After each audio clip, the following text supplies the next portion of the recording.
Do you sell Halloween costumes? Do you want to sell Halloween costumes? Here are my 4 steps for selling Halloween costumes on Poshmark, eBay, Mercari, and more. What's up, mamas? I'm Rebecca. You're watching the Reseller Mom Show. Thanks for joining me today for more Reseller Mom content to get more done, make more money, and stay sane while raising kids and reselling online. So this may not be the most profitable thing that I do in my business. Selling Halloween costumes can make some money, can draw a bunch of, activity to your closet if people are looking for Halloween costumes for kids or for themselves or their husband or whatever. And I'm looking at it from the, women or mom's point of view.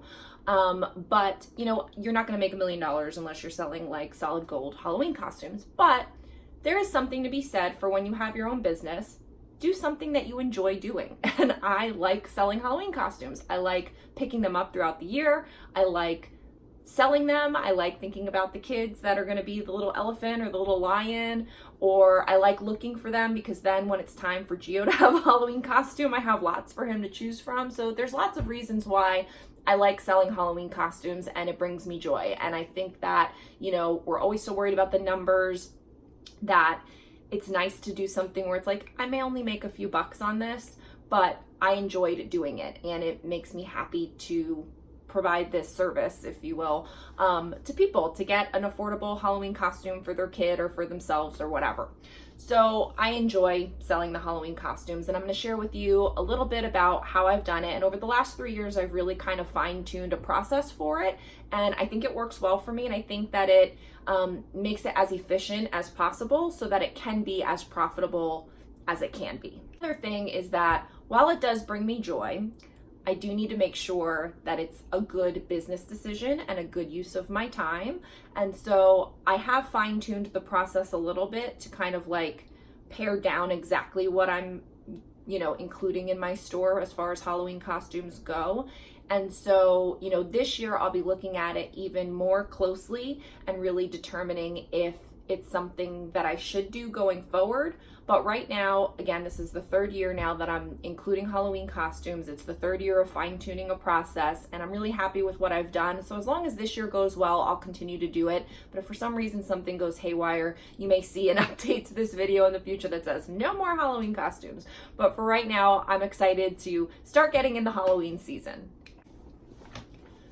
So the first step is to collect Halloween costumes all year long. Now, some people may do this and some people may not, but for me, that's one of the things that I like doing. I like when I can go to the Goodwill bins, or when I go to regular Goodwill, or when I'm at a garage sale, or what have you, and I can find costumes that would be good for Halloween costumes or not throughout the entire year. Now, sometimes I list them as I go, and sometimes I hold them in bins in my storage unit until the time, which we'll go over, where I start my Halloween process. So you can kind of use your judgment as far as what works for you, but for me, I like collecting them all year long.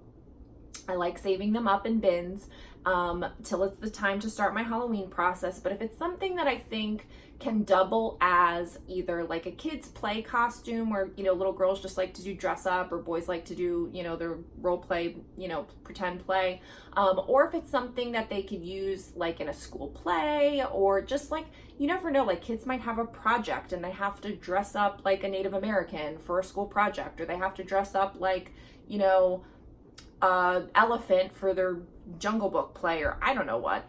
But I think about that, because why hold it in a bin throughout the entire year if you could be making money on it throughout the year? So while it's cool because you think it's a good Halloween costume, if it could be sold throughout the year, do that. But do keep in mind too that if you're selling on eBay specifically, you're going to be paying fees on having that item listed month after month. So if it's more Halloween specific, like, temptress, whatever, weird Halloween costume, sexy costume for women or whatever, you may not want to have that listed all year long. So those are some things to consider as far as, collecting them throughout the year and determining whether or not you're going to list them throughout the year. So that's step 1, is collect your Halloween costumes throughout the year. Don't just be thinking about it come September. Be thinking about Halloween and Halloween costumes all year long. Step number 2 is starting your Halloween process early enough to catch the wave. And I'm really starting to think about this, not just with Halloween costumes, but with other seasonal things too. But right now we're talking about Halloween costumes. So in June is really when I start the process. So in June, I will go through and pull down all the bins or all the IKEA bags that I've been saving these costumes in all year long, and I'll pull them out and I'll sort them. So I'm going to sort them out into kids. I'm going to sort them out into adults. And I usually tackle the kids first, because I will say measuring and kind of, doing the prep process for any item really I don't like, but specifically for costumes, it is kind of annoying because they're involved and some have parts and things and just bleh. But once you kind of get a system down, then it goes a lot faster. And that's what I really fine-tuned this year, was my prep and sorting process. So I sorted kids, I sorted adults, then I started to go through the kids first, and I actually created a form. And we'll see if I can do a screenshot. I just haven't quite figured out how to do all that, but it's kind of like this. This is not it, but I should have had it. But basically, it's just like the item number that I'm going to assign it, the measurements, and the weight. And so it's very easy and very simple.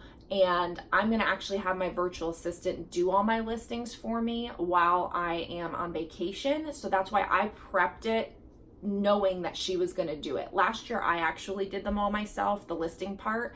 And so I didn't need a form because I was just making my little notes and I knew I was going to list them myself. And if you're going to do that, then that's fine. Maybe you don't need a form, but I'm just telling you how I fine-tuned my process this year, because I do have a lister and I was prepping it as a project for her to do while I was away. I prepped it all kind of ahead of time for her, and I used a form to put the item number, the measurements, and the weight. So I prepped the costume, make sure it was all good to go. I did my measurements, filled out the form, weighed it, and then took the pictures. So we did in June sorting, I'm looking at my notes, sorting, prepping, measuring, the listing form, the photos, and then packing it up. I used my bags with an item number. And so that's what I do in June. That was my process last year, but like I said, this year I really fine-tuned using the listing form and just going faster with it and not like making it more turnkey. I'm just rambling now. Step number 3, it takes place in July. And last year I did it in early July. This year it's going to start mid-July because, again, I'm saving this project listing Halloween costumes specifically for my virtual assistant to do while I'm on vacation. I'll be visiting my mom, and so with Gio and my husband, and so we're going to be gone for 2 weeks, and so there's not going to be much happening at headquarters here. So I want to keep my virtual assistant working, and so I prepped everything for her to do the Halloween costumes while I'm gone. So but I do always list the costumes in July. So, step 1 is to collect everything throughout the year. Step 2 is to start your process in June with your sorting and your prepping and your photographing and your measuring. And step 3 is to do your listings in July. I felt like last year, starting in July listing was the perfect time because a bunch of costumes sold in July and August, which I was completely floored by. I figured I was just getting ahead of the game, that they were going to be up, but that wasn't really going to start picking up until like the end of August, September. I figured that most people would want to get through back to school before they were buying costumes. And lo and behold, I sold a bunch of costumes in July and August, and I was so happy with that because right off the bat, I had a bunch of sales. It helped out with my July and August months, and it was just unexpected and kind of validated the fact that I was trying to get ahead of the game. So this year, again, the listings are going to go up mid-July, so it's a little bit later than last year, but I still think I can ride that wave of July and August having costume sales and then really kind of finish it out in September, October. Now, the other thing with listing is that these listings are going up. If it doesn't sell, I'm not going to take them down. I'm going to keep those listings up throughout the year, and so I do have sales. Even last year, something in my throat. Even from last year, the costumes that did not sell have sold a little bit throughout the year. And like I just sold a Halloween costume this morning that wasn't from the new batch. It was from last year's. I will say that I've already noted in my inventory spreadsheet the costumes that are still here from last year, and I'm going to have my virtual assistant do a relist of them just to freshen the listing so it shows up as a new listing. But I thought to myself, I could have her relist them any old time and freshen them up, but it doesn't make sense. If it's a Halloween costume, I might as well wait until I'm listing all the other Halloween costumes and then do the relist. So if you have leftover Halloween costumes from last year, I suggest doing the relist when you're listing your new ones. That way they're all new, they're all fresh at the same time, and it's just going to show up as a new listing right at that time. No one's going to know that it was an old one when they weren't even looking for it before. So that's tip number 3, is just to start your list, or not tip, step number 3 is to start your listings in July. So that way you can ride that wave of sales all the way through, and then not to take them down after Halloween, but to leave them go and see if you get any other sales throughout the year from them. One thing I forgot to add on listings. So make a listing template, and I'll just kind of verbally share with you my listing template.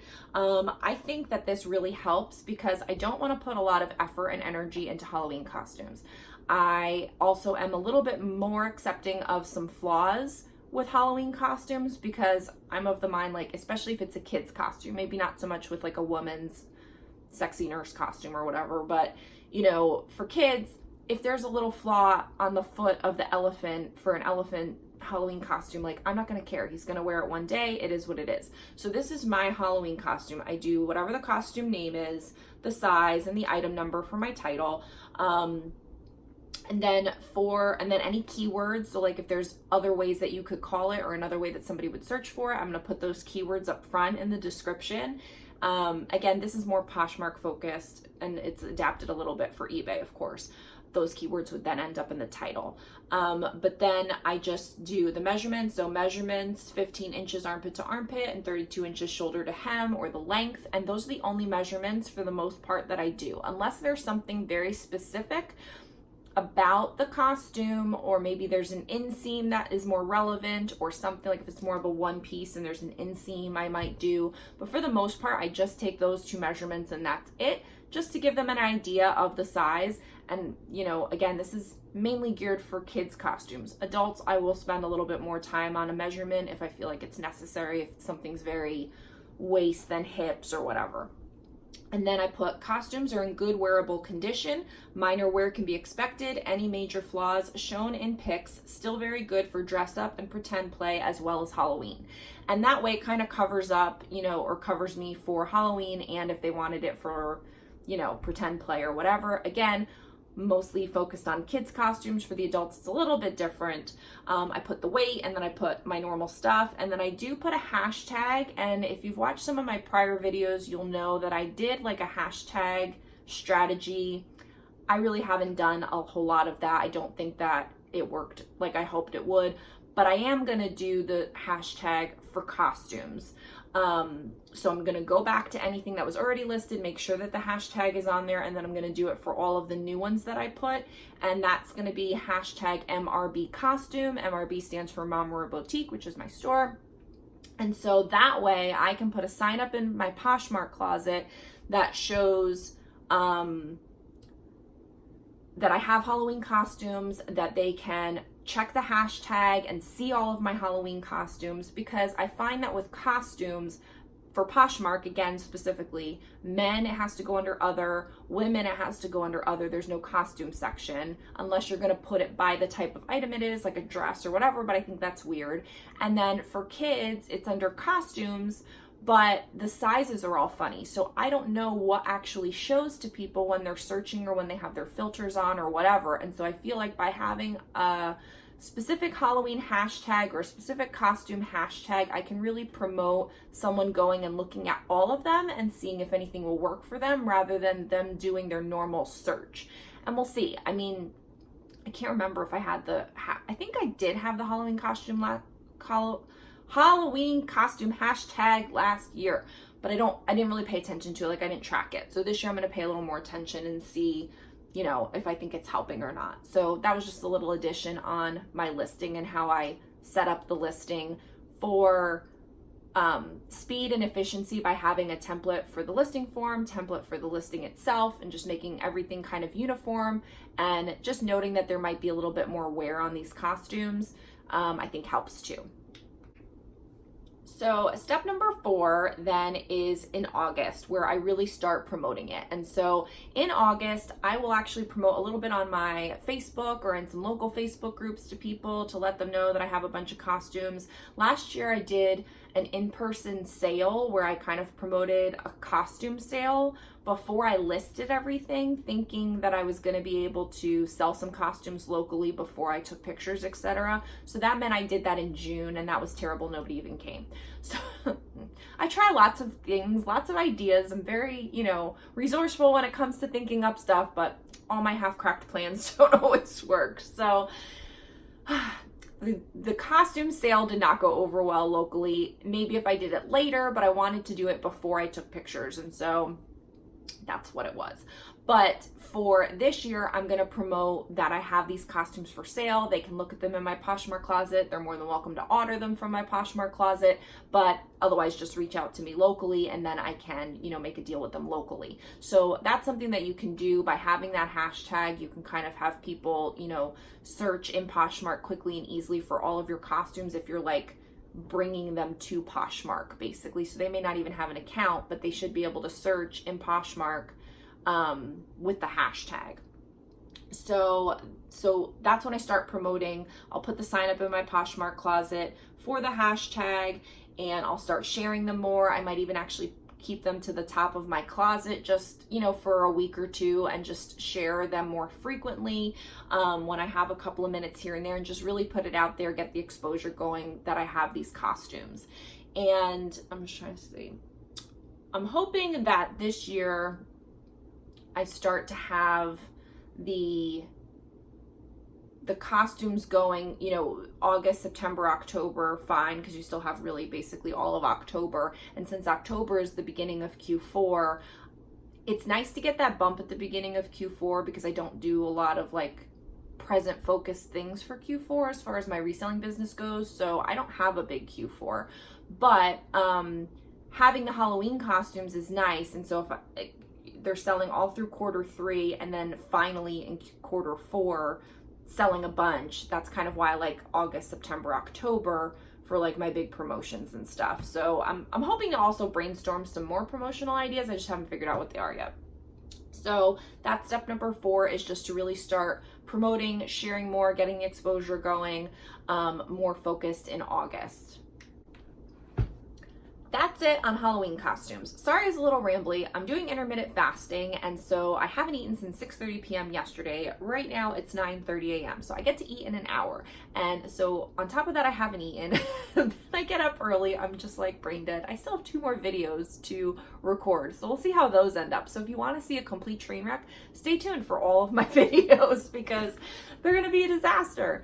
But I put all these notes together, and I wanted to share this with you because I do think that Halloween costumes can be a short-term, seasonal, profitable time frame for you, and it's, like I said, it's something that I enjoy. I enjoy being creative, finding all these weird uniforms, finding all of these weird costumes for kids, and selling them throughout the year and during this time. And I think if you put some thought and effort and ingenuity into the types of things that you pick up, have some realistic expectations for how much you're going to get for these things, and then creatively but efficiently list them all at the right time and ride the wave of the whole season, you can actually do quite well and help your business out as you slide into Q4. That's all I have for you today. Thanks for joining me for Reseller Mom content to get more done, make more money, and stay sane while raising kids and reselling online. Let me know in the comments below if you sell Halloween costumes or what your Halloween costume strategy may be.